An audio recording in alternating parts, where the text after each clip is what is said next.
Hello friends, मैं हूं प्रभात और स्वागत है आपका मेरे यूट्यूब चैनल में जिसका नाम है माय स्मार्ट ट्रिक। दोस्तों, आज हम आपके लिए लाए हैं ग्रुप डी के प्रीवियस ईयर पेपर से संबंधित 25 क्वेश्चन जो कि काफ़ी महत्वपूर्ण प्रश्न है। तो चलिए दोस्तों देखते हैं आज के पहले प्रश्न को। दोस्तों, हमारा आज का पहला प्रश्न है, आगा खान कप किस खेल से संबंधित है। आगा खान कप किस खेल से संबंधित है दोस्तों? इसका आंसर होगा हॉकी। दोस्तों, कभी कभी ये भी प्रश्न पूछता है कि हॉकी की एक टीम में कितने खिलाड़ी होते हैं। हॉकी के एक टीम में कितने खिलाड़ी होते हैं? इसका आंसर होगा 11 खिलाड़ी। चलिए दोस्तों देखते हैं दूसरे प्रश्न को। गुलाब पौधे के किस भाग से प्रजनन करता है? गुलाब का जो पौधा होता है वो पौधे के किस भाग से प्रजनन करता है दोस्तों? उसका आंसर होगा तना। और गुलाब के साथ साथ दोस्तों आम, नीम और नींबू, ये तीनों जो पौधे होते हैं ये भी पौधे के तने के भाग से प्रजनन करते हैं। ठीक है, और इस विधि को क्या कहा जाता है? इस विधि को कहा जाता है कलम लगाना। ठीक है, चलिए दोस्तों देखते हैं तीसरे प्रश्न को। पृथ्वी के केंद्र की ओर जाने पर जी का मान क्या होता है? पृथ्वी के केंद्र की ओर जाने पर जी का मान क्या होता है दोस्तों? इसका आंसर होगा कम होता है। दोस्तों, इससे संबंधित एक और प्रश्न आता है, पृथ्वी से ध्रुवों की ओर जाने पर जी का मान क्या होता है दोस्तों? उस समय इसका आंसर होगा जी का मान बढ़ता है। ठीक है, देखते हैं चौथे प्रश्न को। दोस्तों, हमारा चौथा प्रश्न है, सबसे लंबी नदी कौन है जिसका उद्गम स्थल भारत में है? सबसे लंबी नदी कौन है जिसका उद्गम स्थल भारत में है दोस्तों? इसका आंसर होगा गंगा। दोस्तों, गंगा एक ऐसी नदी है जो भारत और बांग्लादेश दोनों से होकर बहती है, जो कि और बंगाल की खाड़ी में गिरती है। दोस्तों, बांग्लादेश में गंगा को पद्मा के नाम से जाना जाता है और गंगा की कुल लंबाई है 2525 किलोमीटर।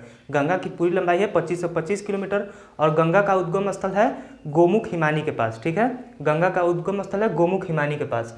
दोस्तों, हमारा पांचवा प्रश्न है, कौन सी धातु जल के साथ आसानी से अभिक्रिया कर सकती है? ऐसी कौन सी धातु है जो जल के साथ आसानी से अभिक्रिया करती है दोस्तों? इसका आंसर होगा पोटेशियम। पोटेशियम एक ऐसा धातु है जो जल के साथ आसानी से अभिक्रिया कर सकता है।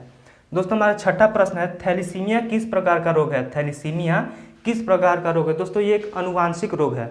ठीक है, थैलीसीमिया एक अनुवांशिक रोग है। ये प्रश्न काफ़ी इंपॉर्टेंट है दोस्तों, इसको याद कर लीजिएगा। चलिए दोस्तों देखते हैं सातवें प्रश्न को। अंग्रेजों ने पंजाब पर कब्जा कर लिया था। अंग्रेजों ने पंजाब पर कब कब्जा किया था दोस्तों? इसका आंसर होगा सन 1849 ईस्वी में। ठीक है, इसका आंसर होगा 1849 ईस्वी में। दोस्तों, आठवां प्रश्न भी काफ़ी महत्वपूर्ण है, इसको ध्यान से देखिएगा। कॉफ़ी बोर्ड ऑफ इंडिया का मुख्यालय कहाँ स्थित है? कॉफ़ी बोर्ड ऑफ इंडिया का मुख्यालय कहाँ स्थित है दोस्तों? इसका आंसर होगा बेंगलुरु में। इसका आंसर होगा बेंगलुरु में। दोस्तों, नौवां प्रश्न देखेंगे, गति का प्रथम नियम किसका परिभाषा देता है? गति का प्रथम नियम दोस्तों किसका परिभाषा देता है? इसका आंसर होगा बल का परिभाषा देता है। और गति का प्रथम नियम किसने दिया था? इसका आंसर होगा न्यूटन ने। तो चलिए दोस्तों देखते हैं 10वें प्रश्न को। ग्रैंड स्लैम शब्द किस खेल से संबंधित है? ग्रैंड स्लैम एक शब्द है जो पूछ रहा है कि किस खेल से संबंधित है दोस्तों? इसका आंसर होगा लॉन टेनिस। इसका आंसर होगा लॉन टेनिस। ठीक है, देखते हैं 11वें प्रश्न को। आधुनिक आवर्त सारणी के किस समूह में पूर्ण संयोजी कोष और रासायनिक रूप से निष्क्रिय तत्व होते हैं? आधुनिक आवर्त सारणी के किस समूह में पूर्ण संयोजी कोष और रासायनिक रूप से निष्क्रिय तत्व होते हैं दोस्तों? इसका आंसर होगा 18। और दोस्तों एक ये भी प्रश्न पूछता है, आधुनिक आवर्त सारणी का प्रतिपादन किसने किया था दोस्तों? इसका आंसर होगा मोसलेन ने। आधुनिक आवर्त सारणी का जो प्रतिपादन किया था उसका नाम होगा मोसलेन ने। दोस्तों, हमारा 12वां प्रश्न है, पादप उत्तक कितने प्रकार के होते हैं? पादप उत्तक कितने प्रकार के होते हैं दोस्तों? इसका आंसर होगा पादप उत्तक 2 प्रकार के होते हैं, विभज्योतक उत्तक और अस्थायी उत्तक।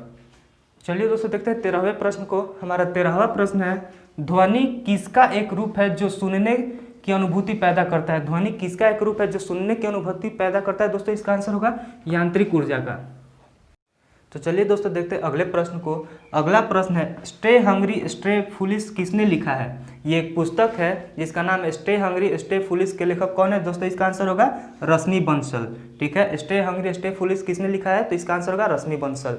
दोस्तों, 15वां क्वेश्चन को देखेंगे, जहाजों में क्या मापने के लिए इको लोकेशन का उपयोग किया जाता है? जहाजों में क्या मापने के लिए इको लोकेशन का उपयोग किया जाता है दोस्तों? इसका आंसर होगा पानी की गहराई मापने के लिए। ये प्रश्न भी दोस्तों काफ़ी महत्वपूर्ण है, इसको याद कर लीजिएगा। और दोस्तों चलिए देखते हैं 16वें प्रश्न को।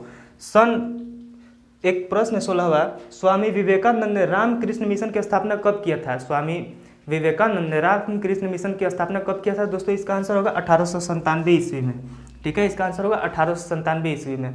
देखते हैं दोस्तों 17वें प्रश्न को, वेग समय ग्राफ पर रेखा का ढलान क्या कहलाता है? वेग समय ग्राफ पर जो रेखा ढलान की ओर जाता है उसको क्या कहा जाता है दोस्तों? उसका आंसर होगा त्वरण। उसका आंसर होगा त्वरण। चलिए दोस्तों बढ़ते अगले प्रश्न की तरफ। दोस्तों, हमारा अगला प्रश्न है, किस देश को मुख्य रूप से कम्युनिस्ट या माओवादी दलों द्वारा शासित किया गया था? किस देश को मुख्य रूप से कम्युनिस्ट अथवा माओवादी दलों द्वारा शासित किया गया था? दोस्तों इसका आंसर होगा चीन। इसका आंसर होगा चीन। दोस्तों देखते हैं 20वें प्रश्न को, जो काफ़ी महत्वपूर्ण है। फूलों की घाटी राष्ट्रीय उद्यान भारत के किस क्षेत्र में स्थित है? फूलों की घाटी राष्ट्रीय उद्यान भारत के किस क्षेत्र में स्थित है? दोस्तों इसका आंसर होगा उत्तराखंड। इसका आंसर होगा उत्तराखंड। दोस्तों 21वें प्रश्न को देखेंगे। सौर ऊर्जा संग्राहकों में किसमें अधिकतम दक्षता प्राप्त होती है? सौर ऊर्जा संग्राहकों में किसमें सर्वाधिक दक्षता प्राप्त होती है? दोस्तों इसका आंसर होगा पैराबोलिक डिश कलेक्टर। इसका आंसर होगा पैराबोलिक डिश कलेक्टर। दोस्तों 22वें प्रश्न को देखेंगे। यह भी प्रश्न काफी महत्वपूर्ण है दोस्तों। भारतीय संविधान के किस अनुच्छेद के अनुसार, भारतीय संविधान के किस अनुच्छेद के अनुसार कोई भी व्यक्ति उपराष्ट्रपति के रूप में चुनाव के लिए पात्र नहीं होगा जब तक वह भारत का नागरिक न हो, 35 वर्ष की आयु पूरी न कर चुका हो और राज्य परिषद के सदस्य के रूप में चुने जाने के लिए योग्य न हो। ठीक है, ये दोस्तों ये इसका अनुच्छेद होगा अनुच्छेद 66 के अनुसार। ठीक है, अनुच्छेद 66 के अनुसार उपराष्ट्रपति के जो पद होता है उसके लिए इतनी सारी योग्यताएं होनी चाहिए। चलिए दोस्तों देखते हैं 23वें प्रश्न को। दोस्तों हमारा 23वां प्रश्न है, किस निकाय को एक समान वृत्तीय गति में चलने के लिए, किसी निकाय को एक समान वृत्तीय गति में चलने में लगने वाले आवश्यक नियत बल को क्या कहा जाता है? दोस्तों इसका आंसर होगा अभिकेंद्री बल। ठीक है, इसका आंसर होगा अभिकेंद्री बल। यह भी प्रश्न दोस्तों काफी महत्वपूर्ण, इसको मैं एक बार फिर से रिपीट कर रहा हूँ। किसी निकाय को एक समान वृत्तीय गति में चलने में लगने वाले आवश्यक नियत बल को क्या कहा जाता है? दोस्तों इसका आंसर होगा अभिकेंद्री बल। चलिए दोस्तों देखते हैं 24वें प्रश्न को। सर्वोच्च न्यायालय के न्यायाधीश के रूप में योग्य होने के लिए एक व्यक्ति को उच्च न्यायालय में कितने वर्ष की न्यूनतम अवधि तक कार्य का अनुभव होना चाहिए? दोस्तों इसका आंसर होगा 10 वर्ष।